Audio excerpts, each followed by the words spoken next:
அந்த பொறுப்பாளர்களின் வழிகாட்டுதல்படி இன்றைக்கு காஞ்சி தெற்கு மாவட்டம் மாநகர மாவட்டம் ஒன்றிணைந்து மறுசீரமைப்புடைய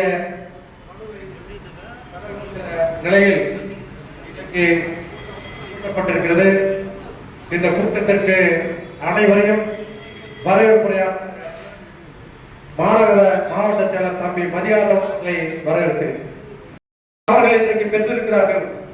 அவர்கள் மட்டுமல்ல, கிறிஸ்துவ சமூகமும் இன்றைக்கு தலைவர் திருமாவளவன் ஏற்றுவர் யாரை ஆதரிக்கிறாரோ அங்குதான் எங்களுடைய வாக்கை செலுத்துவோம் என்று இன்றைக்கு மூன்று சமூகமும் தலைவர் திருமாவை நோக்கி சென்று கொண்டிருக்கிறது என்பதை இன்றைக்கு மதவாத சக்தி தெற்கு மாவட்ட பொறுப்பாளர்கள் அனைவருக்கும் பணியாற்ற வணக்கத்தை தெரிவித்துக் கொள்கிறேன்.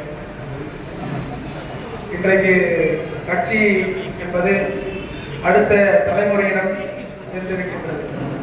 தலைவர் அவர்கள் நம்மை நிகழ்ச்சியோடு வழிநடத்திக் கொண்டிருக்கிறார். நாம் அனைவரும் அறிந்திருப்போம். தொடர்ந்து 3-4 மாதங்களாக விடுதலை சிறுத்தைகள் கட்சி ஊடகத்தை ஆக்கிரமித்து தலைவருடைய ஒவ்வொரு வார்த்தைகளும் இன்றைக்கு விவாத பொருளாக மாறி கட்சி இன்றைக்கு அனைவர் மத்தியிலும் மிக எழுச்சியோடு அறிவிப்பதற்கும் நான் எந்த வேலையாக இருந்தாலும் அதை உதவி எழுதிவிட்டு தலைவர் என்ற எண்ணத்தை மனசாட்சியோடு அதை பதிவிட வேண்டும்.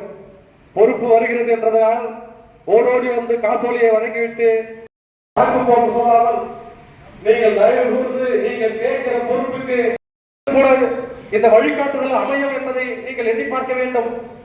நமக்கு தலைவர் எழுச்சி சிதம்பரனுடைய ஒரு கருத்து சொல்லியிருக்கிறார். தலை நிமிர சேரித்து அறிவித்திருக்கிறார். பார்வையத்தினுடைய தலைமையில் இன்றைக்கு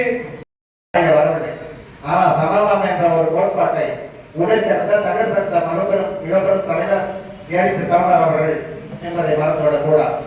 ஆகவே நீங்கள் ஒவ்வொருவரும் தலைவருடைய தலைமையேற்றுக் கொண்டு நீங்கள் மிக பெரும் சிறப்பாக